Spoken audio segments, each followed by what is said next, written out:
Kusasira akiguddeko bw'abadde mu kuziika engule n'emufuukira engule. Olutalo nga luwedde tuliyambale engule, tuliyambale engule, tuliyambale engule. Olutalo nga luwedde tuliyambale engule, tulizimba mu Uganda.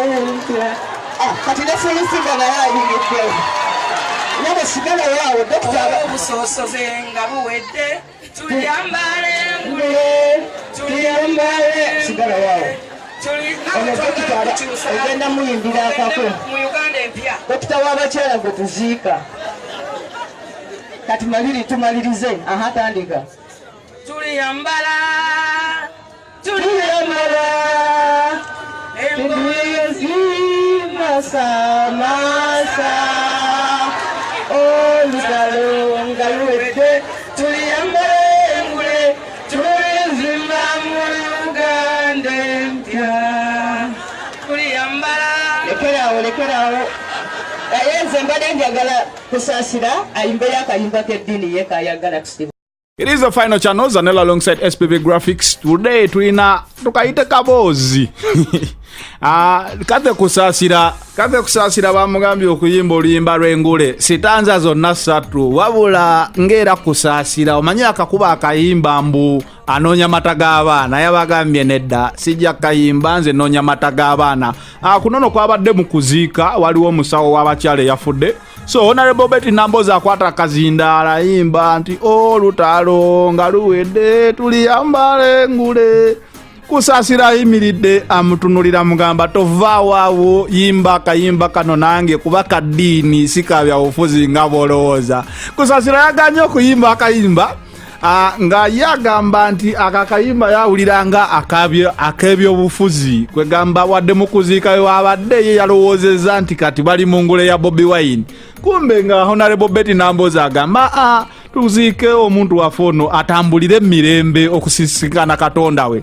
Yabadde akyali awo yeemolamola bamuwadde microphone ne Honorable Senyonga yabaddewo Muyanja Senyonga w'emukono amugamba ayimba akayimba kangule Jessica Dini.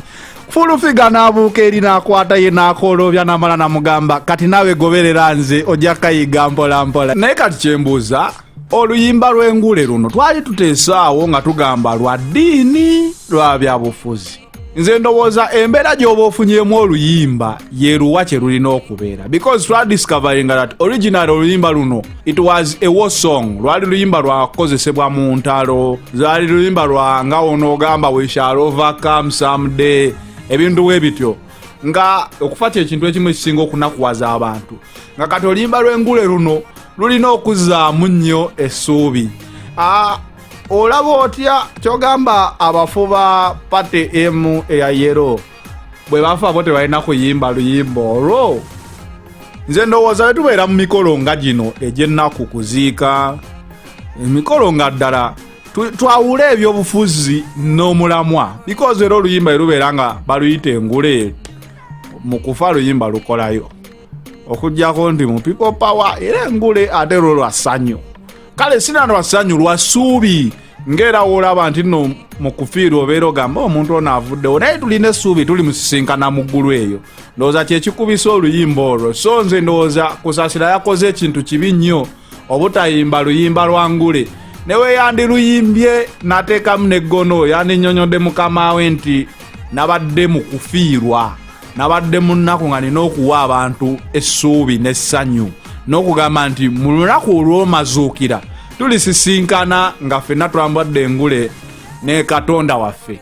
Ndowooza kyendaba bwe kityo kyandibadde ka vidiyo mukalabye nga Honorable Namboze Fulufiga Kusasira ali mu kuseka mu bintu byennaku bamugamba yimba oluyimba lw'engule ali awo era nga Kusasira waatera okubeera naye katumusaasire ng'erinnya lye tweyongereyo bweyongezi mu maaso. This is the final channel, Zanella alongside SPV Graphics. Tujja tambulira awo mpola mpola. Engule fuuse engule.